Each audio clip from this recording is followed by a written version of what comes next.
হ্যাঁ স্যার বলুন, এই লোকটাই তো সামাদের গায়ে আগুন লাগিয়েছিল। আমি ঠিক চিনতে পারছি না। না, এ নয়, অন্য কেউ ছিল। বাবা, বাবা তুমি একে দেখেছো? ওকে তুমি নিশ্চয় চিনতে পেরেছো। বলো, এই সে হত্যাকারী। বলো বাবা, বলো। না না, অন্য কেউ। দেখো বাবা, দেখো, ভালো করে দেখো।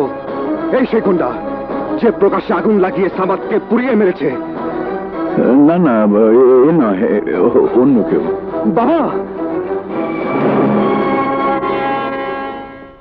যাহা বলিব সত্য বলিব, সত্য বই মিথ্যা বলিব না, ছোটবেলায় শিক্ষাই তুমি আমাকে দিয়েছিলে।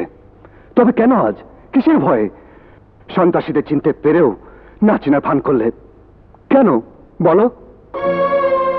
এই জন্যই যে তোমার স্ত্রী আছে, পুত্র আছে, সাজানো সংসার আছে। মুখ খুলে ওরা তোমার পরিবারের উপর আঘাত আনবে।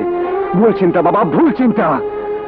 কঠিন অসুখকে না চিনার ভান করলে যেমন অসুখ ছেড়ে কথা বলে না, তেমনি সন্ত্রাসীরা সহানুভূতিকে দুর্বলতা মনে করে। এ কথা কেন ভুলে যাচ্ছ বাবা, কেন ভুলে যাচ্ছ? তাই বলে সন্দেহবশত কোনো মায়ের বুক খালি করা কি উচিত হতো? ওর জন্ম কথা তো তুমি শুনেছ, তারপরে তুমি কোন মায়ের প্রতি সহানুভূতি দেখাতে চাও বাবা? না বাবা না, আজ তুমি কোনো সাহসী ইন্সপেক্টর বাবার মতো কাজ করোনি। সাহস, সততা, দৃঢ়তা, বলিষ্ঠভাবে সত্য প্রকাশের যে শিক্ষা ছোটবেলায় তুমি আমাকে দিয়েছিলে, আজ আজ তুমি নিজেই তা মিথ্যে প্রমাণ করে দিলে। একজন আদর্শবান পিতা হিসেবে তোমাকে নিয়ে আমি যে গর্ববোধ করতাম, সেই জিনিসটাকে তুমি আজ দুলিশ্বাত করে দিলে বাবা, দুলিশ্বাত করে দিলে।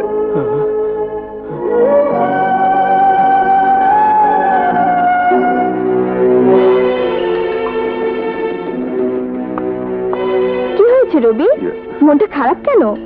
প্লিজ রেশমা, আমার ভালো লাগছে না। আমি প্রচন্ড আপসেট।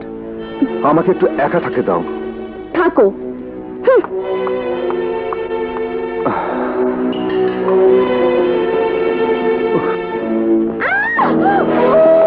রেশমা, রেশমা, কি হয়েছে রেশমা? রবি দেখো তো, এইখানে কি যেন আরে ঢুকছে। কোথায়? এই তো। সব সময় দুষ্টুমি ভালো লাগে না।